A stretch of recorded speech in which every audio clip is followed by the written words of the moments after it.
চলে আসলাম লিটল ইংল্যান্ডে। খুব যত্নে রাখা এই স্বপ্নটাও পূরণ হয়ে গেল। যেন মনে হচ্ছে এই বুঝি ঘুম ভেঙে যাবে, কিন্তু না, এটাই হচ্ছে ফারহানা বিথির জীবন, কষ্ট করে পাওয়া সত্যিকারের জীবন। শ্রীলঙ্কার নোয়ারেলিয়াতে এত সুন্দর একটা লিটল ইংল্যান্ড শহর রয়েছে তা জানতামই না। তবে এটা খুবই ছোট্ট, ইংল্যান্ডের ছোট্ট একটা প্রতিচ্ছবি। হ্যালো এভরিওয়ান, কি অবস্থা সবার, কেমন আছেন? সকাল সকাল এত সুন্দর ওয়েদার দেখলে কার মন খারাপ থাকবে বলেন তো? মাশাআল্লাহ, এত সুন্দর লাগছিল। আমরা সকাল সকাল ব্রেকফাস্ট করে নিলাম এন্ড তাড়াতাড়ি আমরা বের হয়ে যাব এই সুন্দর নোয়ারেলিয়া পাহাড়ি এলাকা দেখতে। কিছু দূর আসতে না আসতে দেখি একটা লিটল ইংল্যান্ড, যদিও বা এটা প্রাইভেট এরিয়া। পারমিশন নিয়ে আমরা ঢুকে পড়ি এত সুন্দর একটা জায়গা দেখতে। দেখে যেন মনে হচ্ছিল টিভিতে যেমন দেখতাম ঠিক তেমন। জানি না কখনো ইংল্যান্ডে যেতে পারবো কিনা, তবে এখানে এই ছোট্ট ইচ্ছাটা পূরণ তো হয়েছে। কেমন হতে পারে বা চোখের সামনে দেখলে কেমন লাগবে। ভীষণই ঠান্ডা ছিল, একদমই জ্যাকেট ছাড়া থাকা যাচ্ছে না। প্রচন্ড ঠান্ডা, আমাদের শরীরও যেন বিশ্বাস করতে পারছে না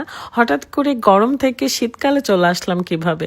এই কারণে সবাই অসুস্থ হয়ে পড়ছে এন্ড এখন আমার গলা যে ভাঙা, এটা আপনারা বুঝতেই পারছেন। এই প্রকৃতির কারণে অসুস্থ হয়েছি, কিন্তু এর রূপ আমাকে স্ট্রং বানিয়ে রেখেছে। এখানে আমরা খুব সুন্দর একটা রোমান্টিক ভিডিও করতেছিলাম। এরকম সুন্দর জায়গায় আসলে মন অটোমেটিক্যালি ভালো হয়ে যায়। তার মধ্যে যদি ফ্যামিলি, ফ্রেন্ডস কিংবা ভালোবাসার মানুষের সাথে আসেন তাহলে তার কথাই নেই। এখানে এসে এত ভালো লাগছিল, আমরা এদিক ওদিক ছোটাছুটি করতেছিলাম। এই মানুষটার জন্যই হয়তো আজকে আমি এখানে দাঁড়িয়ে আছি, আনন্দ করতে পারছি, জীবনের এত বিলাসিতা সুখ দেখতে পাচ্ছি। আল্লাহ মানুষটাকে অনেক অনেক দিন বাঁচিয়ে রাখুক, আমার জীবনের অর্ধেক সময় নিয়ে নিক, সুস্থ রাখুক, ভালো রাখুক। বাই দ্য ওয়ে, আপনারা অনেকেই জিজ্ঞাসা করছিলেন যে আমার এই জ্যাকেটের দাম কত নিয়েছে। শ্রীলঙ্কার নোয়ারেলিয়া থেকেই নিয়েছি এবং এটা ফার্স্টে বলেছিল 17,000 রুপিয়া, পরে অনেক দামাদামি করে 12,000 রুপিয়া দিয়ে নিয়েছি, মানে বাংলাদেশি টাকা প্রায় 6-7 হাজার টাকা। মুস্তারিনেরও অনেক পছন্দ হয়েছিল, তাই সেও একটা সেম নিয়েছে। আর আমাদের মুস্কান আপু আগে কেনাকাটা করে ফেলছিল, তাই সে এই জ্যাকেটটা নেয় নাই। সে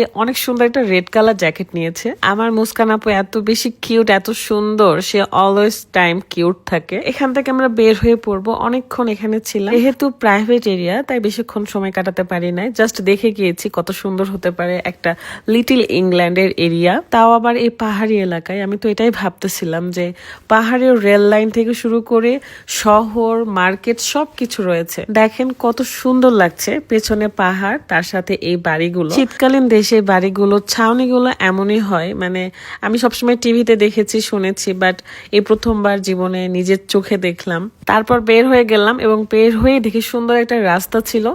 রাস্তাটা তো কিছু পিকচার আর ভিডিও নিলাম, কারণ এগুলো আমাদের জীবনের স্মৃতি হয়ে থাকবে। আবার কখন আসবো না আসবো তার তো ঠিক নাই। তারপর রাত হাসবা আবার 2টা জ্যাকেট নিয়েছে, কারণ তাদের নাকি আরো অনেক ঠান্ডা লাগতেছিল।